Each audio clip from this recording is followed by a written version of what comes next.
The Weekly Harvest, an in-depth look at the Brandon Wheat Kings and the WHL. Washman trying to come up with it for Allison. Here's Allison right in front. He scores!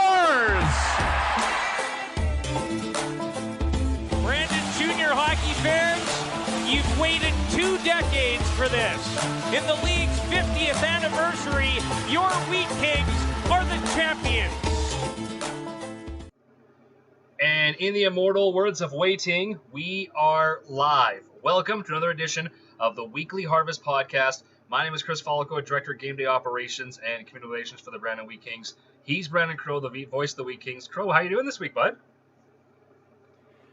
I'm doing pretty good. It's been a good week. Doing a little golfing, a little fishing. I told you earlier I was not very successful fishing, but I built a chicken coop. I've got some chickens coming to the farm on Thursday, and yeah, I'm really turning this into a bit of a funny farm. This off-season can't end fast enough. I might have a goat and an alpaca by the time the season's over. You're just trying to fill your time with farm animals now? Yeah, and then winter will come, and then I don't know who's going to take care of them. I might have to hire a guy to come and take care of them because I'll be hopefully on the road and back on the bus again. But what was that, Eddie? What was I think it was Eddie Murphy, right? Dr. Doolittle? Wasn't it? Yeah. That's the one. You're just slowly going to become that in the off season, then you're going to get caught, and you're going to have to find Eddie Murphy to come and take it over, right?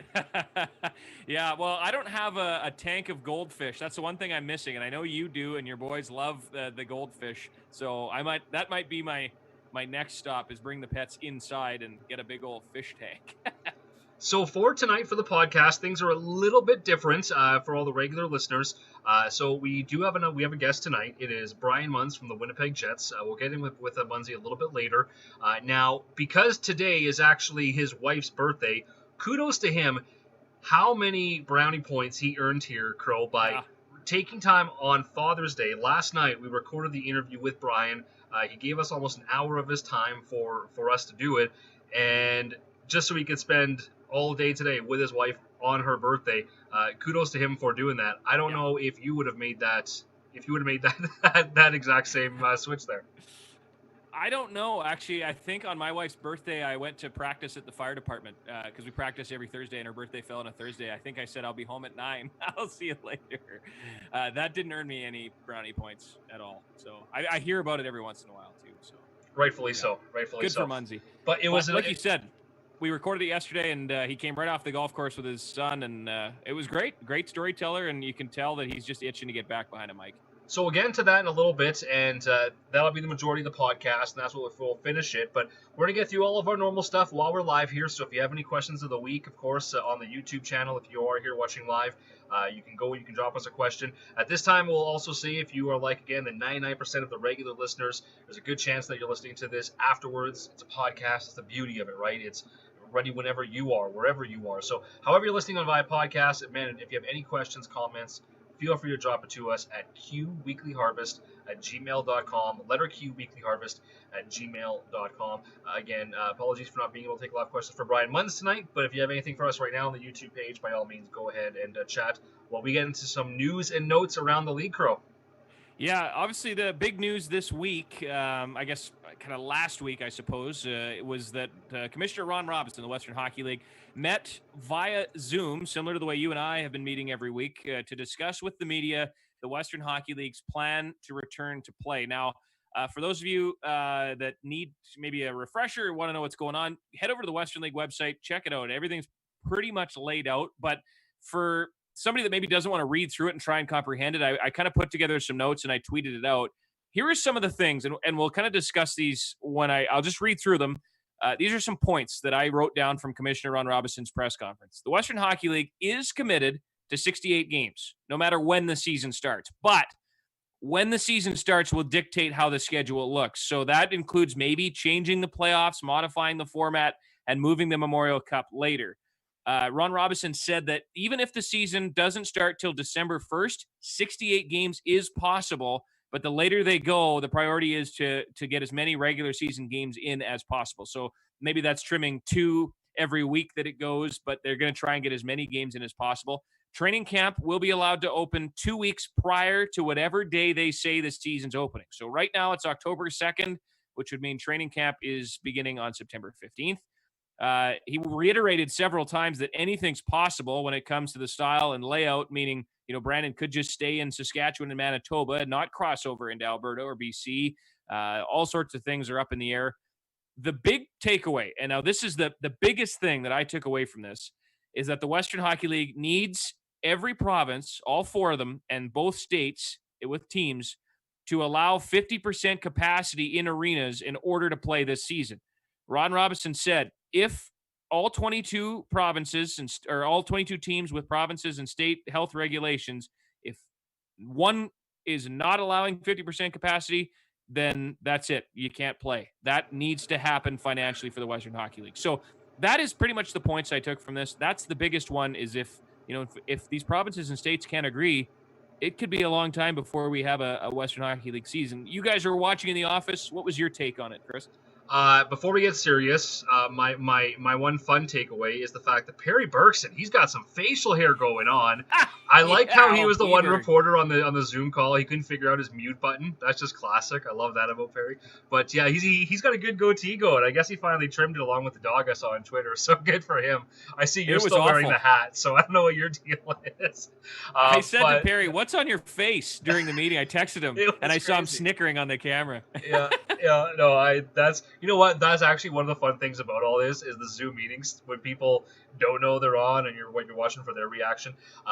But seriously, it was really nice and obviously great that Ron did that.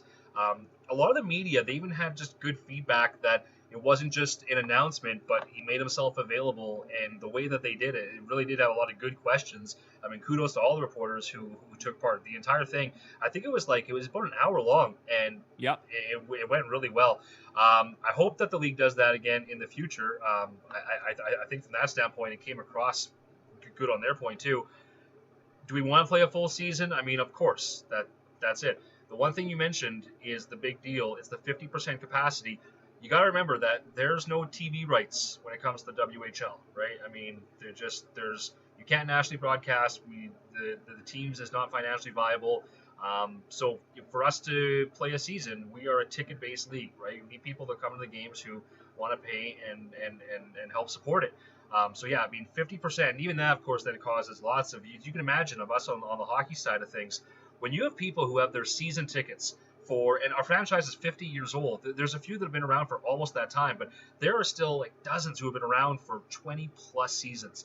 So I understand it's unprecedented times and people are understanding, but at the same time, imagine going to those people and saying, sorry, your seats are unfortunately a row that we got to block out, and you can't sit with your friends because you're not in the same household.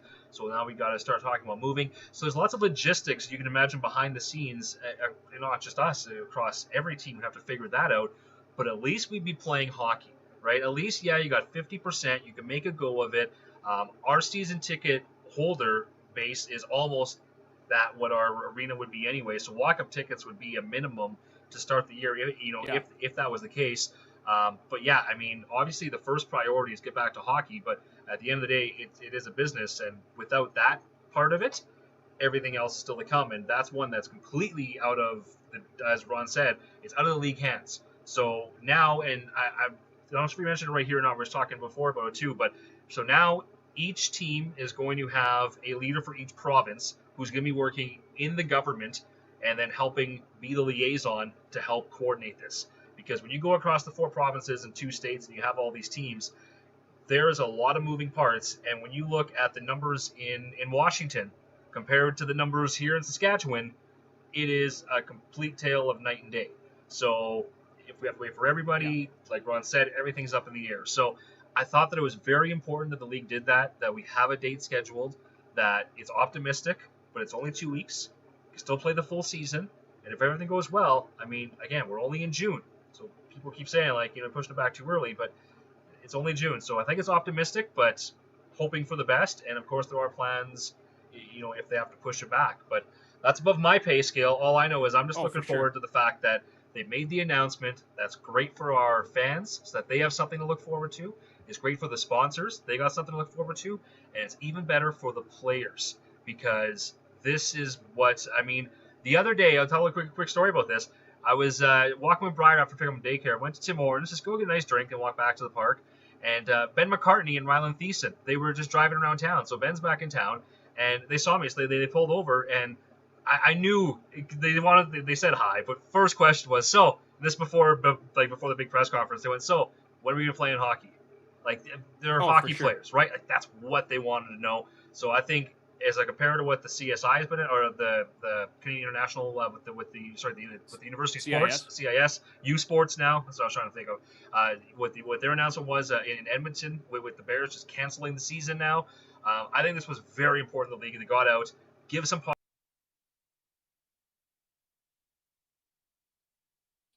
I think, that to me, there's a hard deadline and an opportunity now for the players to know how to train, right? Because now they have a bit of a goal. So, before it was like, well, do I need to start working out right now, or do I need to start skating, or how do I prepare, and all that goes with it. So I think having a date is nice. I appreciate the optimism from everybody at the league and all the hard work that everybody's putting into it. I don't want to put the cart ahead of the horse. I don't want to be disappointed. I mean, everybody, you don't want to get people's hopes up. And I mean, I try and stay busy, and I've taken up a kind of a part-time job out at the clubhouse at the golf course here in Verdun, just to socialize again and get into a bit of a routine. And talking to all those guys, a lot of them are Wiking season ticket holders. A lot of them are guys that come to games and bring their kids and their grandkids, and that's the first question they ask me. And it's nice to know that I finally have a bit of an answer. Whether it happens or not, I'm not sure. The fact that the scary part for me is that everybody has to be on the same page. I asked Ron Robison, I said, Ron, if the U.S. cannot get it together, would there ever be a scenario where the Western Hockey League dropped the 5 American teams and played in Canada only? Maybe put them on a leave of absence for a year, have a dispersal draft, something along those lines. And he said right now, 0 discussions have ever been had about that. It's 22 or nothing. It's all 22 teams or nobody plays. So it's not a case of, well, you got to leave Seattle behind and you disperse their team and don't travel to Washington. It's everybody or nobody. And so that was kind of nice to hear as well. So at the end of the day, we've got a date to look forward to. Whether or not it happens, I'm not sure. But this kind of obviously leads us into Brian Munz as well, because he's going to talk about the NHL's return to play. They've got it a little bit more difficult with all the international travel and the media and everything that goes with it. But I think the 2 leagues are going to use each other. I think the NHL is going to kind of pave the way, and the Western Hockey League, the Q, and the OHL are going to follow suit and see what works for them. So either way, like you said, great job by the Western Hockey League, Taylor Roca, for setting that up and allowing the media. You can actually watch it and listen to it if you head over to the Western Hockey League website and kind of get a feel for what we talked about on that call. A couple other news things. Today, just a minor roster move. The Tri-City Americans picked up goaltender Donovan Buskey, who had spent time with PA and last season with Regina. He was placed on waivers, so he's picked up, and he will compete for a spot there. They dropped 20-year-old defenseman Jaden Platts onto waivers. But other than that, not a whole lot of news from the Western Hockey League. I've got one piece. What do you got? I got a piece to add. It is that Bob McKenzie, of course, released his final TSN draft rankings. Yes. And on it, you're going to see 2 Wee Kings predicted to go in the first round. They have Braden Schneider listed at number 17 overall, and they have Ridley Gregg listed number 24. So, yeah, interesting numbers there. Interesting numbers there. Great, obviously, when you get to see Brandon Wee Kings, 2 picks possibly going in the first round. That's what we like to see from Wee King hockey. So, very exciting to see, of course, how the draft actually going to go this year. They even kind of say in it was a bit of a crapshoot, right? Because, I mean, you didn't have the playoffs. You didn't have some of these tournaments where, or even the combine where these teams really get a feel for the players. They were doing it via Zoom meetings. So the best you could do is find out if a kid can turn his phone vertical or not in some cases. And what kind of dog he's got walking in the background usually. Yes, exactly. So, it's a little bit tougher for the scouts. They have to go on what they already know, what they already based on, and all that late season stuff was kind of thrown out the window. So interesting at that also to see kind of how the numbers actually changed, but really did climb a little bit in the final standings, and that was good to see. But I'm excited for the draft, especially for those guys. Yeah, and just a matter of how they're going to do it. I imagine it'll be very similar to what the NFL did with, the kind of the commissioner in his basement and guys on Zoom calls, especially the first-round guys in the media. So hopefully they can pull it off. I know I watched the NFL draft, and I'm not a huge NFL fan, but it was just sports. It was something to watch. Speaking of watching, the other piece of news that the WHL did announce they're going to a new streaming service. So I know a lot of people that are watching this or listening to this podcast watch the Wheat Kings when they go on the road, usually, hopefully listening to me on the broadcast, unless they are switching over to the other guys. But they're going away from New Lion, and they're going to a new streaming service that's going to be Canadian Hockey League wide. So that is going to see a little bit of change. I know that a lot of people were kind of texting me during the year that New Line was giving them some troubles depending on where they lived and how their internet worked and stuff. So look forward to, whenever the season does get going, a new streaming service, which should make watching Canadian Hockey League from coast to coast a little bit easier. I was actually surprised and not surprised when the WHL posted the link to the return to play protocol, and they mentioned that in the news release. How many comments on Twitter actually didn't even talk about the return to play? They picked up on that specifically, and we're very excited to see the old provider gone and a new provider coming in, myself included. Very excited about that. And also last year, so the CHL released an app. Now, this was back in the fall, and like all technology, it needed some work, right? So released it, had some bugs. But then by February, it really got figured out. And now in this offseason, we just had this training session just to refamiliarize with us with everything this app can do. And part of that is this multimedia. So going to start encouraging people again. If you're a fan of any team in the CHL, download the CHL app, select your favorite team. You can only select one team, and that's the team that you'll get the information on, the home screen, the push notifications, but all the interactive pieces, the live streaming will be integrated directly into it. You could look at highlights, watch full games. There'll be a lot more announced, but that's all coming in. And again, this, if we're going to use this time for anything, that's exactly what it should be put into. And it was awesome to hear in the last couple of weeks of all those issues that have now been taken care of. So encourage people to download the CHL app, because come this fall, with the new streaming service and everything coming up, you're going to want to stay connected with that for sure. Right on. Well, our guest this week, voice of the Winnipeg Jets on TSN 1290. He also does a couple of morning shows a week currently, along with Paul Edmonds on TSN 1290. And he's a good friend of Don McGilvery. He's not a fan of the Brandon Wheat Kings, though, because he's a Prince Albert Raider alumni. He's a Raider alumni, but you actually go way back with him kind of too. I mean, we get into that a little bit. I didn't know that, but you've known Brian Munz for a number of years, I guess, eh? Just like former SJ announcer bonding kind of thing. He's from Humboldt originally, and his first radio job was at CJVR Radio in Melfort. And he went from CJVR Radio in Melfort. He spent about 5 years there doing the Nipawin Hawks, Humboldt Broncos, Melfort Mustangs, and some U of S football, and I believe some Saskatoon Hilltops junior football as well. And then his next stop was PA. He was there for a while, and then he went to the American League, and we get into his journey, and now he's in the NHL. Well, when I started in Melfort, it was the same thing. I was doing Humboldt, Nipawin, Melfort, the U of S. The Hilltops were gone by then, but so I had a great opportunity early on in my radio career to reach out to him and say, hey, look, I'm in following in your shoes here. Give me some pointers, and we've stayed in touch. He's kind of been a real good mentor for me. I've been able to bounce ideas off of him and different, contract stuff. And he's kind of helped me behind the scenes. My scorebook's a little bit of an adaptation of his. Him and I hosted the 2015 Saskatchewan Junior Hockey League Hall of Fame induction, which he was inducted into. And then, of course, this past summer, we worked together a little bit on the Nipawin Hawks alumni golf tournament up in Nipawin as well. So we've had a real long history. I consider him a good friend, and he, like I mentioned in the interview, he helped me get into my first NHL press box as well, in a scrum with Sidney Crosby. So certainly a good guy, a good friend of the Brandon Wheat Kings with Don McGilvery, and of course with Dave Lowry, his son Adam, playing for the Jets. And I know he comes to a lot of Wheat King games, so when he gets the chance, brings his kid, and it's a great interview. So looking forward to hearing people's feedback. Yeah, always love seeing him around the rink. So here it is from yesterday. Took time out of his busy day on Father's Day, again, so he can spend all day today with his wife on her birthday. Here's yesterday us talking to Brian Munz. This will be the interview and the podcast. And again, thanks for listening, and we'll talk to you again next week. Enjoy the week.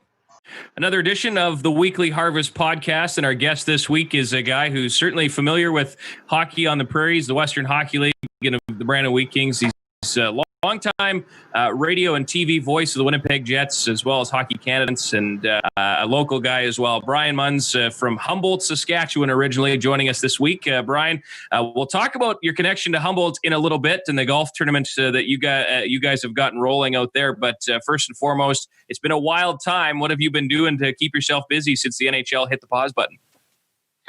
Hey guys, good to talk to you again. Yeah, you know what? I think just like everybody, the first few weeks you were trying to understand exactly what was going on in the world. And I don't think anybody on our plane when we flew out of Calgary that morning in March thought it would be this long. I think we all thought maybe it might be a few weeks, maybe a month or two. But to have the hiatus that we are in the midst of right now, and you know, there's lots of talk about training camps getting underway July 10th and the regular season or the playoff getting underway at the end of July or early August. So overall, lots of family time, obviously. The weather's nice again here now in Winnipeg. Just got off the golf course here about half an hour ago. So all is good. Had a great Father's Day this past weekend. So, yeah, enjoying life right now. And looking forward, though, to getting back to work when they say it's go time for us for sure. You mentioned the golf course. If anybody follows you on social media, they'll know that your son is a avid little golfer who swings a heck of a club for considering his age and his size and kind of getting into the world of golf. What's that like to have a young kind of image of yourself that wants to spend as much time on the course as you do? I wish I had the flexibility that he does. There's no question about that. No, it's been awesome. Obviously, that's a huge passion of mine in the off season. That's kind of my getaway from it all. And for him now, he's 9 years old. We've had him out on the course for 4 or 5 years, and he's got his own little tailor-made set that he got a couple years ago, and he's the right size for the clubs now, and he was banging it around pretty good. So he'd be quick to tell you that his long drive is 151 yards, and he hit it right down the middle. So he was pretty proud of that. But it's great. You know, it gives us some great quality time and gets him out of the house for mom too. So I think everybody's happy. Now, I know that you're good friends with assistant coach Don McGilvery. How often do you guys hit the links together? Yeah, Chris, we get out a couple times a week for sure. Our families are really close. His wife and my wife are both in the education system. His daughter is my son's number one babysitter. And obviously Donnie and I are super tight too and get to play a lot of golf. So it's been great for us. They're probably the closest family to us here in the city of Winnipeg. And we do spend a lot of time together. We've had some great matches. They're no holds barred when we're on the course. There's no friendship. There's lots of chirping back and forth. We try and get under each other's skin, and I think we both know how to push each other's buttons a little bit, and we have a lot of fun with it. So yeah, we've had a chance to play a lot of golf, and we're going to continue to do it for sure. Who got the best of the other one last time out? I think he won the last match that we played. We've been pretty close this year, but the last couple, I get a few strokes on him. Overall, I'm probably better, but when we play, I think he gets in my kitchen sometimes, and I kind of get in his a little bit too. So we have some pretty good battles, and that's what makes it fun, right? If you can't beat your friends and start yapping at each other, I don't know why you'd go play with anybody, really. It's the competitive nature, right? So we have a lot of fun with it for sure. Well, I know Donnie's he's quietly competitive. You don't really see it from him. He's pretty kind of calm and composed, but I know that if, Tyler Plant or Mark Derlego challenge him to run the stairs or pick up a weight in the weight room or do something that you wouldn't expect, Donnie just grits his teeth and tries to get at her because he hates losing. So I can totally see it. We all do, right? Yeah, we all do. You touched on your guys' wives being, principal, vice principal in the education world. So everybody's been in this strange situation, Chris included. I'm kind of the only one on this pod right now that doesn't have kids. So you guys have had to homeschool your kids and maybe learn a little online learning and at-home stuff. Was that difficult for you, Brian, or was it easy knowing that your wife kind of had that in her back pocket? Yeah, she's definitely the one that has the main focus of that. I'm probably the phys ed teacher. But other than that, I can tell you I'd probably fail grade 3 math. There's no question about that. And I can add, I can multiply, I can divide, but terms they use nowadays, and Chris, I think you know this as well, like I have no clue what skip counting is. And right away, they both look at me like I've got no idea what's going on in the world. So I'm lucky to have her in the house for sure, that she kind of looks after that. And I make sure he gets outside and throws the football around and hits the golf ball, and we get to have a lot of fun. But we got a pretty structured day. He's kind of in the school thing Monday to Friday from 9:30 to 3-ish, and overall, though, we have a lot of fun with it. It's been good. That's been the one benefit, obviously, of everything that we're all going through in the world, is I've never had this much time at home. Even in the off season, you end up going to, for me, do another couple Hockey Canada events, or zip back and see family in Saskatchewan, or end up doing something. But to be in Winnipeg now for April, May, June, like 3+ months, this is the longest that I can almost ever remember that I haven't either jumped in a car or jumped on a plane and gone outside the perimeter. You talked about go ahead, Chris. Sorry, you talked about skip counting. Here I thought I could help out my kid with his homework. He's in elementary school. I could figure this out. He starts throwing up these fingers. He's going this. I'm like, you're doing gang signs? Stop it. That's not how we count here. I don't know what he was. It's a whole new world. Myself, I've just been personally do a little online learning, and then let's get outside because we got to shoot in the hockey net. We're gonna pull up the baseball net. We're gonna do something. Just been trying to keep the kids moving and keep them sane. That's about it. I can't laugh because you got to keep them active, right? Like, because you think about it, they're playing before school, they're playing at recess, they're playing at lunch, they're playing at recess again in the afternoon, and then if you're not there right at 3:30, they're playing outside as well. So you got to keep them active during this time. No question about it. Very glad that baseball was back as of last week. So, you get your kid into a bit of a routine. I still have to use a calculator sometimes to figure out the time of penalties and goals because my backwards math on the clock sometimes just throws me for a loop. Anything around that 9 to 11 minute mark where I got to do the reverse, it just throws me right off. Sometimes Pete, who's a teacher, he'll look at me and think like, are you actually using your calculator to figure that out? But I'd rather get it right than wrong. So I got to use the calculator every once in a while. But my kids are really screwed if I can help them with their homework moving forward. You know there is scoring online, right? Yeah, but in Brandon and most Western League rinks, it doesn't happen as fast as it does in the NHL. Oh, come on. I think you have been spoiled. The calculator too. I think you forget there, Munzy, about how it was maybe. No, you know what? All that online scoring started to come in when I was in PA doing Raider games. Okay. Okay, so here I'm going to date myself. When were you in PA? So I was there from 2000 to 05. The beginning of the 05-06 season, I did probably 12 or 15 games, and then I got the job in Edmonton with the Roadrunners for the lockout years. So started the season with the Raiders, did the West Coast trip, and then literally got off the bus in Kelowna, flew to Edmonton, and the next day did opening night for the Roadrunners in the American Hockey League during the lockout season. But I'll tell you, when we talk about the online scoring and how the game has gone, when I was in PA, that's when the internet really got going. And that's when I got my first cell phone. So it was kind of in that late 90s, early 2000s. And Brandon, you used to live in Melfort doing Saskatchewan Junior League games. That's where I was before PA. And the technology even then was just starting to kind of come along. So from the WHL to the American League to the NHL is where I've seen the biggest thing. Like, I think back to my SJHL days, and Crozy, you'd know this from doing Melfort, Nippo, and Humboldt. We used to get the stats lady, Penny McEwen was her name, to fax the stats to the opposition coach. Yeah. And then when you got to, say, North Battleford, you'd go to your coach's interview and he'd give you the stats for the game that night. Yeah, it's certainly changed. Do you remember the Civic Center in Estevan before the new rink?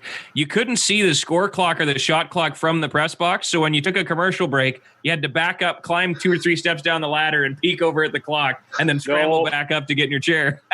No, you didn't, Brendan. All you had to do is you had to crouch down about a third of the way, and you could see it off the reflection of the silver roof.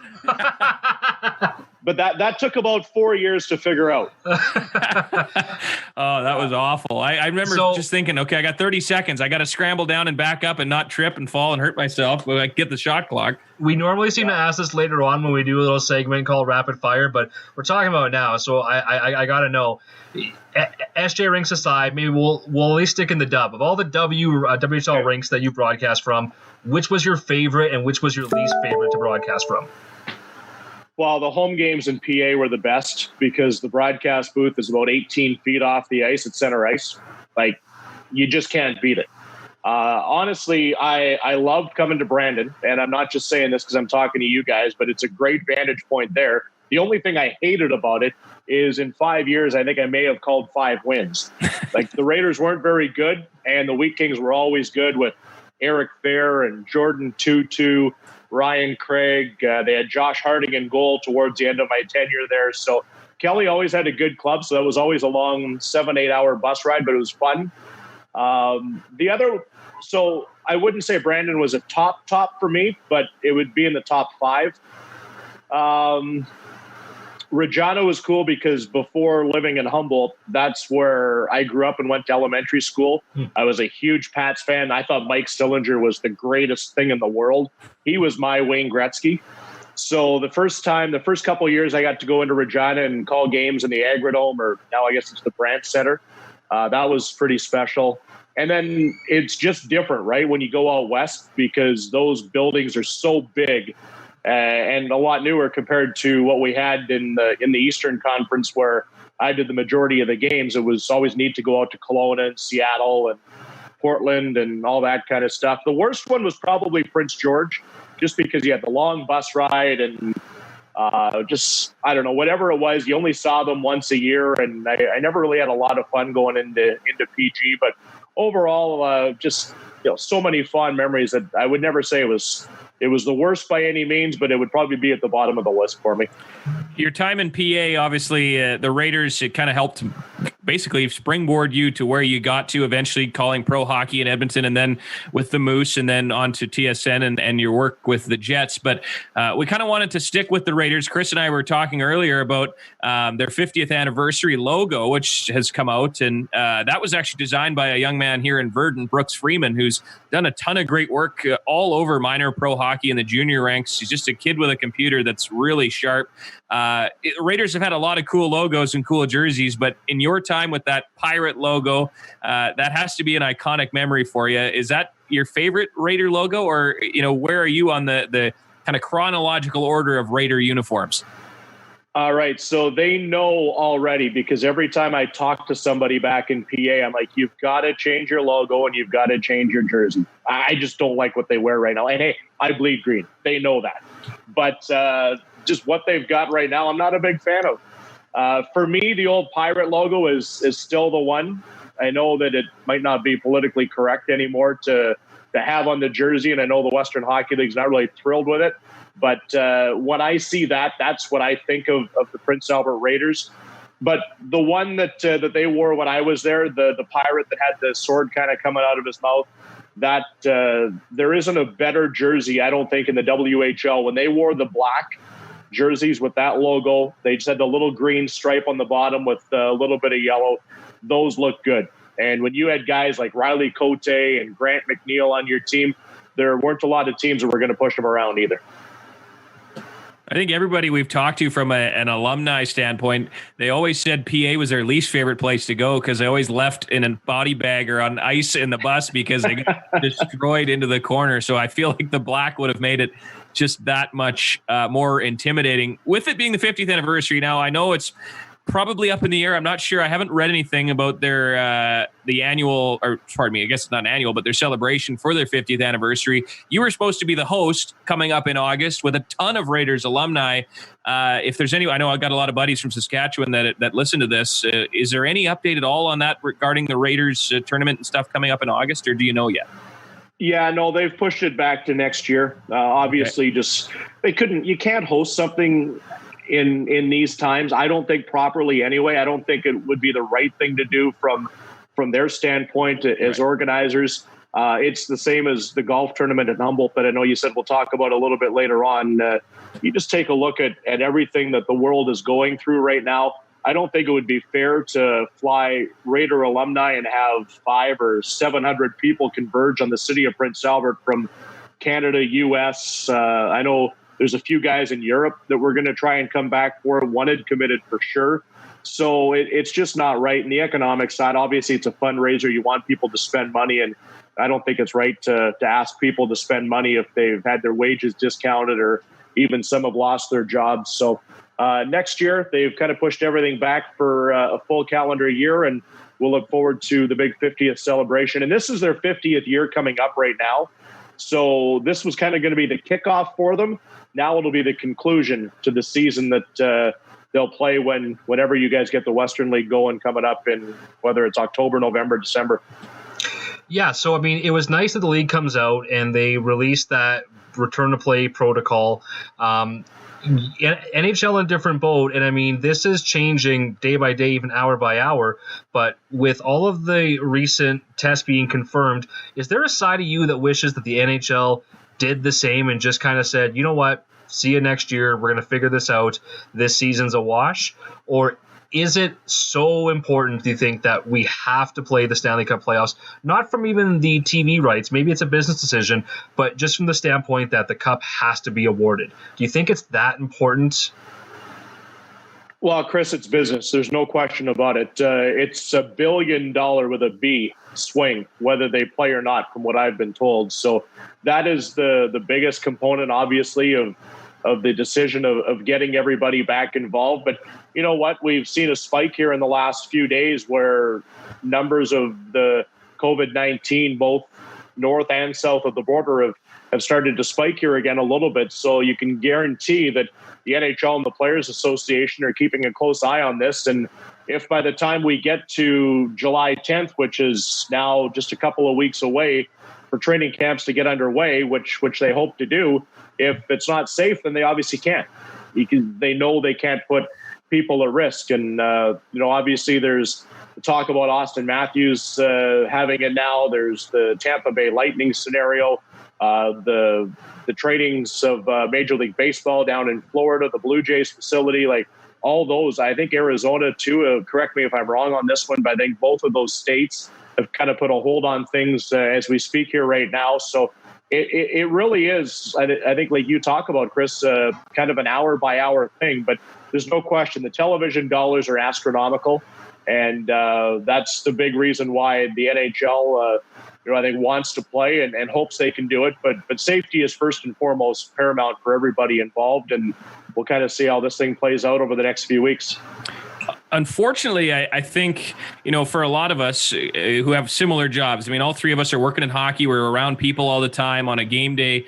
I don't know how many times on a game day you walk through, you're shaking hands with guys, you're shaking hands with players, you're handling different equipment. I think one of the benefits for me anyway, I think of having all this time and maybe science come out is that I've started maybe be a little more cognitive of how I'm going to travel, how I'm going to handle different situations. Is that something that, you guys as a group at TSN have thought about already when it comes to interviews, headsets, microphones? I know a lot of you guys, including yourself, because I've seen you on Scrum Lurkers with Jay and Dan, using your cell phone, personal cell phone for interview audio. I mean, is that something you guys have met with as a group from a Bell Media perspective inside the locker room? Yeah, and that really changed even the last game before this whole thing got going. We were just opening up a 3-game Western Canadian road trip, actually. Game 1 was in Edmonton.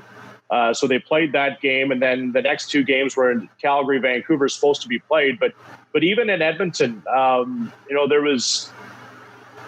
we heard during the game that was going on. So when the game was over, even the regular protocol all went out the door. And everybody went into a different dressing room. There was no media inside the players' facility. And I'll be honest with you, I don't know when they're going to allow media back inside the players' complex. And it wouldn't surprise me to see for the next year coming up, maybe that goes out the door, just to keep kind of as much of a lid and as limited number of people getting into their space as you can. So the Edmonton game, again, they had a room set up. They had a podium set up. Players just more or less walked up to the podium. Everybody had long microphone cords, and it was like a media conference doing the coach and the players. So that was different because you're right. Like it's what's the best way to put it? It's a friendly world. Like, it really is. Whether it's the broadcasters, whether it's the coaches, whether it's the players, everybody has friends on the other side.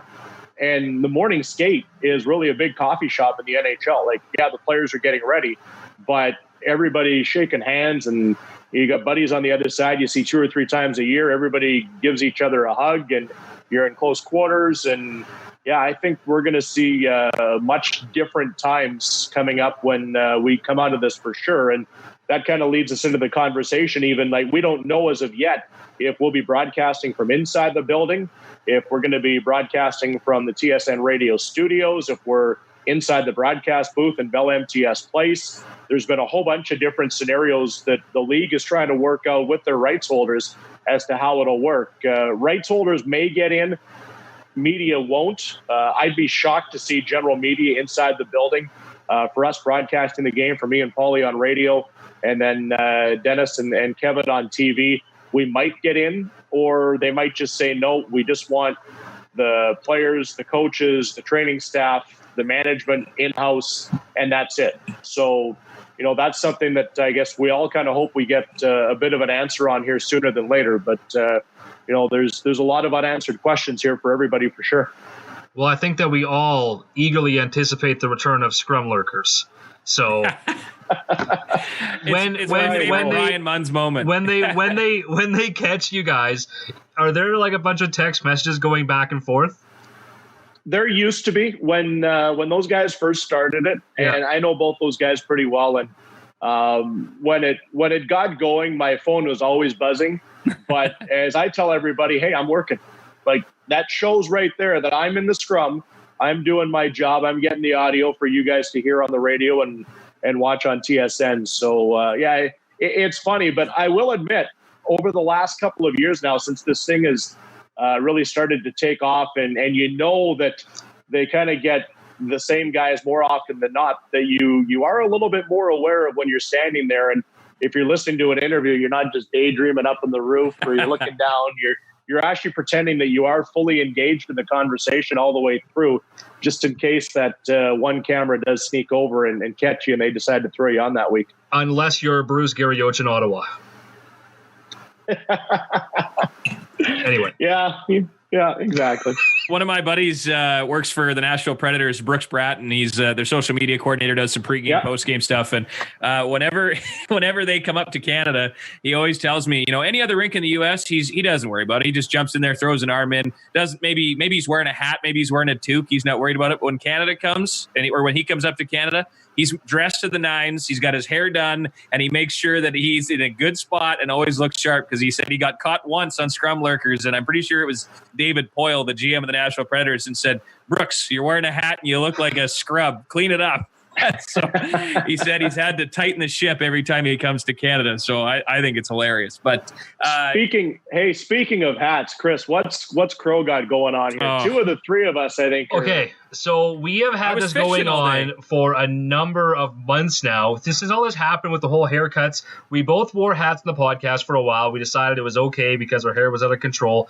But at this point, it's been weeks that I've been Snapchatting him. I keep honestly Snapchatting him multiple times a week, being like, "You got the haircut yet? The pod?" He just does not care. He's married. I think that's the problem now. Got a haircut. He has nobody to impress anymore. Brandy has given up on him, so he just does. It's all what he downhill does from here. Yeah, I've let my body go, my hair go. It's all downhill from here. I wears a golfing hat as if he's actually a golfer too, right? So here, my excuse. He's trying to be sporty. My buddies will laugh at this. Let's get the golf hat right here. Okay, here we go. So for the listeners, we now have Brandon Crowe wearing Titleist, and we got Brian Munz wearing TaylorMade. Now I feel left out. I don't have a golf hat, but I got to slip this in because I know my buddies in Saskatchewan will be laughing. I went fishing today and I came home and I was actually working on building my chicken coop out here at the farm just before I came on. So I didn't have time to shower. I'm putting together a little chicken coop. The wife wants some laying hens for some farm fresh eggs in the morning. I don't know if you can see them, probably not too much sun coming through the window, but we got a handful of cows wandering around in the backyard. We got a real funny farm going on here. So before we get into rapid fire, Crow, you have to tell Brian. You keep letting yourself go, Crow. You're going to be in that coop. It's big enough. Before we get into rapid fire, Brandon, you got to tell Brian how many lakes and river spots you stopped at today and did not catch a fish at. Well, I went with the father-in-law, my wife, and her mom and dad, and we went to the river just north of Virden in 2 different spots. Didn't catch anything. We went up to Patterson Lake up by Rossburn. Nothing. 3 other lakes. I can't even remember them. Nothing. Skunked. Not 6 a thing. spots. 5.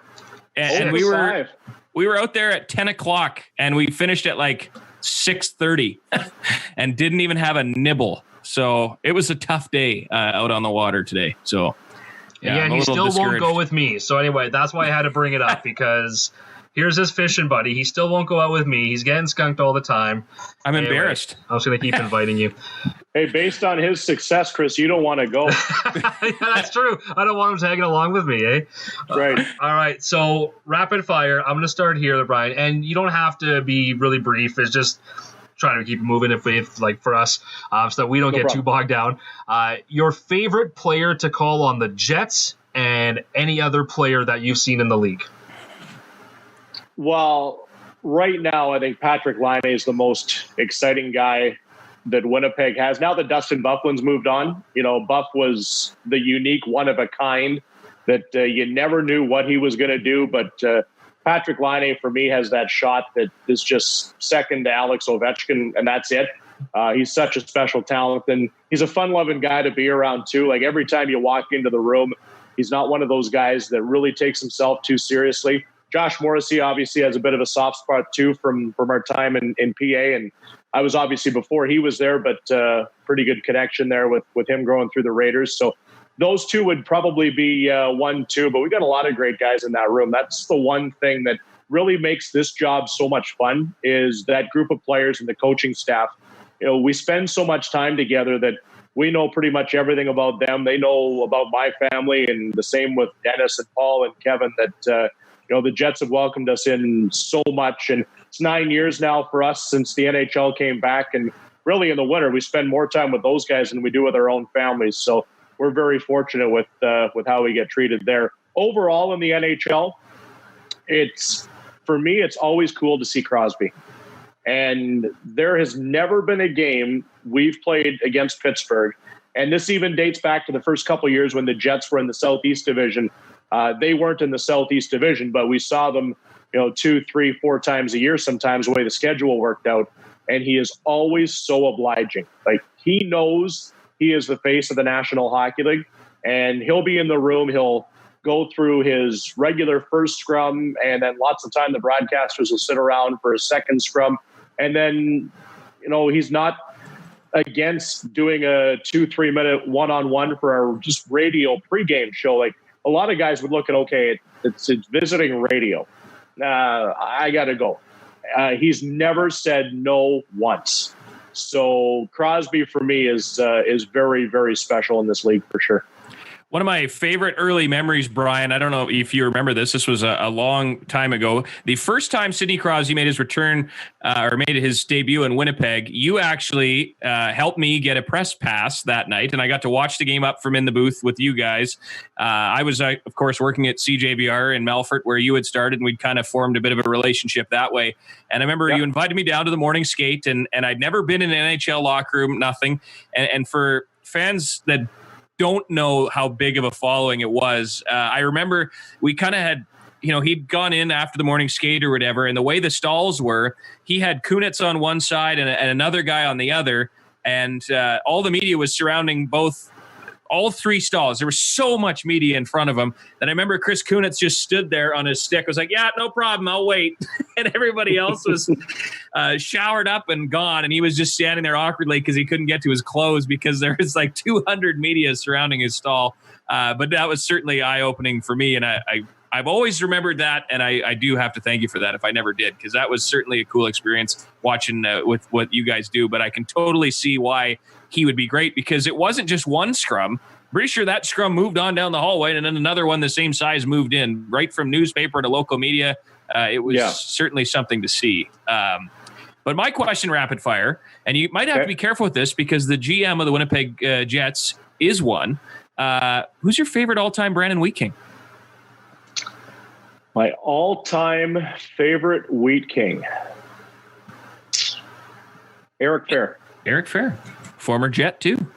Good I guess I just threw myself under the bus because I should have said Chevy, right? Like you laid it out for me, soft or perfect there. But Chevy would be number one, obviously. Ray Ferraro, I guess. I look back in the record books, but the guy that pops into mind, I guess, and I told you guys before, like when PA came in during my time calling Raider games, the Wheat Kings were so good. It was Farzy, who lives in Winnipeg now here. I actually just saw him at Southwood Golf Course here a couple of days ago and had a quick chat. But like they had Fair, they had Ryan Craig, they had Jordan Tutu, they had Josh Harding and net. Like Kelly always had a really, really good team. So there were a lot of long bus rides calling Raider games where you'd come in, the building would smell because they just had the exhibition or whatever it was. And then you'd play the game, you'd lose, you'd jump on the bus and go home another 7-8 hours and get back to PA around 4 or 5 in the morning. So not a lot of fun times, but now that I've got to know him, and he's a former Jet too, but I'll give it to 16. You do obviously a lot of traveling and a lot of iconic hockey cities. What's one city that you're still always excited that you get to go and broadcast from? Nashville. Really? Did I answer that too quick? No, that's really interesting though. That's not where, you know what, a lot of people we talked that, like, you know, Montreal always comes up just for the culture and for the city, I think. We heard New York, we've heard Chicago. We haven't heard Nashville though. Why Nashville? Okay, well, let me maybe preface this answer. Nashville is the best city to go to overall if you love country music. And the way I kind of rate arenas and cities now is if your hotel and your rink are like a block apart or even across the street, then you don't have to worry about Ubering 20 or 25 minutes to the rink, and it just takes up too much of your day on game day. So the country music strip's pretty cool on Nashville. It's just down from Bridgestone Arena. So that's the most enjoyable place. It's not the easiest place to call a game from because there's no press box in Nashville. They've literally got just a bunch of tables at the top of the sections between the two blue lines that radio and TV work from. So calling the game isn't the easiest there, but it's an outstanding atmosphere. Vegas is fun. Obviously, every night you go down there, it's literally like a circus. Like you never know what's going to happen yet. And, there's so many people from Winnipeg that come down too, makes it, when the Jets play the Golden Knights, 90% of them are cheering for Vegas, but the Winnipeg people make a heck of a lot of noise. It might be primed up a little bit, but hey, they have fun down there. But Chris, when you talk about just strictly broadcasting games from 7 o'clock to 10 o'clock, Montreal is special. There's no doubt. Like just the Bell Center, and our perch too is literally right over the ice. It's a long way up, but you've got to kind of lean over the edge to look right down to see the boards below you. And you just see those jerseys down below. It's cool. They just renovated Madison Square Garden, so the whole broadcast booths are brand new. The renovation that went through MSG is great. Boston's a lot of fun. And then the other one for me really that's cool is Chicago, because right from the anthem, when they get that place rolling, there's been some really good games between the Jets and Blackhawks, and with Jonathan Taves' connection here, it's a lot of fun. So there really isn't a bad place in the NHL to give you a long-winded answer, but for those that haven't been to Nashville yet, you won't be disappointed. I was trying to think about who said Montreal Crow. I know it was on the podcast. It was Pete Weber, voiced the Predators. But now that I think about it, it wasn't so much the arena. He loved it because the hotel there has the heated toilet seats. And he said out of all the stops in the middle of winter, he's like, that is the best. When they got there and they all started texting each other. Like, this is amazing. It's the same thing with us. It's the same thing. There's texts going back and forth. Like, it's almost literally a race to get off the bus into your room to try out the toilet in Montreal. You're not wrong. Actually, it's something. Remember, Pete actually told us, he showed us on his computer on the episode, if you go back and watch it, his son-in-law bought him a heated toilet seat for Father's Day or Christmas, and he had it behind him to be installed because of how great it was in Montreal. So that's two things from the NHL. My first year doing the American Hockey League was the lockout year in Edmonton. After I left PA, that's where I got my step into the American League. And I'd never slept in a king-size bed before. So the way the Roadrunners had it, everybody obviously had your own room. Like in the Western League, and Brandon, I'm sure this might be the same for you. You're always rooming with somebody. So yep. In PA, I stayed with Puff, the trainer, the pride and joy of Killarney, as a matter of fact. So he and I were roommates for 5 years. But in the American League, you get your own room. And I walk in there, there's a big, huge king-size bed. I'm like, this is cool. So I bought myself a king-size bed. Haven't bought the toilet yet. That'll be the next. That'll be the next purchase. That's next. So how long were you in Edmonton? You were there for the lockout year, then you went to the Moose before the Jets came back. So were you in Edmonton just for the lockout year? Then you got the job in Winnipeg? No, I was there 2 years. The lockout year of Roadrunner hockey. And then the next year, I stayed and I did the pre and the post game show for the Oilers. Okay. And that was actually the year they went to the Stanley Cup final against Carolina. So my first year of NHL hockey, I got to see all the way to Game 7 of the Stanley Cup final, which was pretty cool. Yeah, no kidding. Oh, I remember that. That was kind of the first real memory I have of a Canadian team kind of gripping Western Canada. I remember watching every one of those games thinking that was the coolest thing on the planet. You remember Calgary 2 years before that?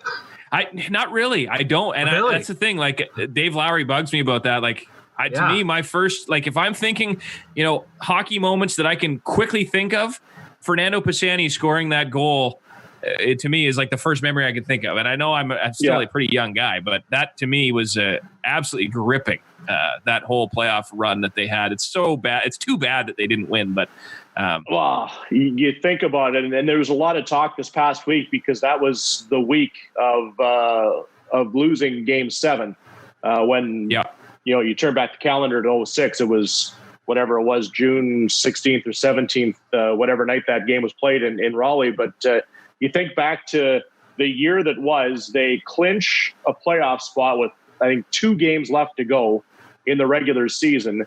They're the 8th seed against Detroit. Knock out the Red Wings, who were the number 1 seed. It was Steve Yzerman's final series ever. And interesting story there. We were talking about Sidney Crosby. I got to do the last walk-off interview with Steve Yzerman when they lost that game in Edmonton because I had to do the visiting team's dressing room during those Stanley Cup playoffs. And I was standing there with their PR guy, and I thought, what the heck? Hey, can I get Yzerman? And he's like, we just got eliminated. Probably not. So it was a real quick Steve radio, and he paused, and he's like, all right, came over, and I said, hey, I'll make it quick. But that's one of the memories for me is I got to talk to Steve Yzerman first after he played his final game in the NHL. And then obviously they went on to knock off San Jose, and then they beat Anaheim in the Western Conference final and had a great series. Dwayne Rollison gets hurt in Game 1. And then UC Markkanen and Ty Conklin kind of went back and forth all the way to Game 7. That was the year that J.S. Giguère was in net still for the Ducks, right? Yeah. Yeah, that's right. Okay, so my final rapid fire question, and this one goes back to my time, of course, with another guy that in Neil Shuchuk, who was a longtime radio legend in Saskatchewan, did some football, did some hockey, basically kind of paved the way for guys like you and me. He introduced me to Warren Moon at I think it was a Huskies Dogs breakfast thing or something along those lines. And I remember being like, oh my, like this is Warren Moon. Like this guy's a legend. I remember him saying to me, hi, I'm Warren Moon. Like he introduced himself to me and I was like, I know who you are. You didn't have to say that. Have you had, and that was, to me, it was one of my favorite interviews. I still have it. I think it's on an old like Marantz recorder somewhere in my nightstand. But was there ever a moment, after you got to the NHL, or is there still someone where you go up to do an interview and you get a little bit nervous or a little bit kind of freaked out because 10-year-old Brian Munz is going, this is the coolest thing ever? Well, I'll be honest with you guys. It was just this past week. Didn't meet him, but did it on the phone, and it was with Joe Buck. I was hosting the midday show here in Winnipeg, and I've always liked Joe on the air, and I just find him so relaxed on TV. And over the last few years, I've started to do more and more games when Dennis has been away for World Juniors, or whether it's the RBC Cup or the TELUS Cup or the ESSO Cup. The Hockey Canada events on TSN, and I love doing those so much. But you guys know what it's like. You're on the radio, and you can do whatever you want when you're on radio. But on TV, you've got to look into this one lens, and you've got to make it look like you're relaxed and you're just having fun with it. So Joe's demeanor for me is always something that has stood out. So Kenny Albert, the voice of the New York Rangers, is a really good friend of mine, and he and Joe both joined Fox at the same time. So I texted Kenny last week and I said, hey, I got to do this radio show. Do you think you could ask Joe to do it? He said, yeah, sure, I'll text him. And literally 2 seconds later, I got a text saying, here's Joe's number. Call him. So I sent him a text. Yeah, absolutely love to do it. We've texted back and forth a number of times since we did the radio calls. So, and we were on the air for probably 20 minutes together. And I'll tell you this, there were a couple of times when I was listening to him do his answer, I was just like, this is cool. Like I'm watching him on TV. And then I kind of forgot that we were doing the interview together. So I would say that he has probably been the one as of late. The NHL for me is so special to be involved with every day. But because you see these guys, I kind of forget that when the club's rolling into town and there's 200 people waiting for Blake Wheeler and Mark Scheifele and Patrick Laine and Connor Hellebuck and all the big stars, you're like, oh yeah, right. Because to me, they're just like the Wheat King players, Brandon, for you. Yeah. Like you're with them every day. But the other one, I guess, would be Dan Marino, who did the Rady dinner a couple years ago here in Winnipeg. I was a big Dolphins fan growing up. So that was pretty cool for sure. I got to add to your story about where you're talking about Joe Buck. I have an old farm truck here. It's an old 95 GM. The lights don't work. The wipers don't work. The seatbelts don't work. It's just a country road. Take it to the dump and back, feed the cows with it. The radio works, which is the most important thing in this old truck. And for whatever reason, probably because of its age, it can pick up TSN 1290 like way better than it can pick up 880 CKLQ in Brandon, which makes zero logistical sense. I don't really understand that. So whenever I'm going to get grain to feed the cows, or I'm going to the dump or whatever, I always have 1290 on. And I just happened to catch the precursor that, you were going to have Joe Buck on. And so I pulled into the in-laws just down the road here to do what I was doing. And I parked, and I was sitting there listening to this interview because, I'm a big Joe Buck fan. And of course, with you doing the interview, I thought it was fantastic. And the father-in-law came out of the house and was standing beside the truck, wondering why I was just sitting in the driveway with this truck running for no apparent reason in the middle of the morning. And he was like, are you on the phone? Trying to figure out why I wouldn't get out of the truck. But it was because I was hooked listening to you and Joe Buck. So that stuff is fantastic. Every once in a while, I get a chance to listen to 1290. And I think you guys do a great job, whether it be on the games or on the show, to keep people entertained in a time where there really isn't a whole lot of normal going on. So that's what Chris and I are trying to do. And we were happy to have you with us here tonight and kind of spread a little bit of fun and talk of things other than politics and the news, where everybody else seems to be kind of getting that from social media. So this was awesome, Munzy, and I really hope that we can watch you moving forward and get back to the NHL playoffs. Yeah, we all do, and thanks to you guys as well. You guys are doing a terrific job on this thing. I saw when you guys had Ray and Dregs on, and I've seen a number of other alumni guys of days gone by, and really that's what this time has been about, right? Because nobody has had games to talk about here for a few months, and getting a chance to go down memory lane, and all of a sudden you have one guy on and that leads to another guy, and then you're going down the YouTube rabbit hole for 2 hours watching highlights. And the whole chain reaction of these things. It's been the one positive, obviously, of tough times for everybody. So take care to you guys, and we'll chat soon. And actually, speaking of highlights, before we do that, we did have one question in the email inbox that we had to get to tonight, and that is from David. He wants to know, out of all your calls, what's the one that you became a complete homer for and you just lost all emotion? You just could not control yourself. There's one goal that comes to mind that you just started screaming almost. Is there one? Yeah, for me as of late, and just because he retired this year from playing hockey over in Germany, it was the 09 Calder Cup when the Manitoba Moose were playing the Hershey Bears. It was Game 2. The Moose lost Game 1. They shouldn't have lost that game. They came back and won the second game, and Jason Jaffrey had all 3 goals. And if you Google it on YouTube, you'll hear a very excited Brian Munz for sure. And I'm sure there's countless goals when I was doing Raider games, because after doing games in Melfort, Nipawin, and Humboldt, it was the first time that I had one team, and I loved the Raiders. And I can tell you, I went over the edge way too many times listening back to some of those games, but it's from the heart. And if it's from that, it's always great memories. I love they said that there was Jason Jaffrey. That's unreal. I spent 5 years in Olds with the Grizzlies, and Jaff's from Olds. So I actually know him. We're going to have to message him about this. That's awesome. Absolutely. Get him on the pod. Oh, he's a great guy. He's a great guy.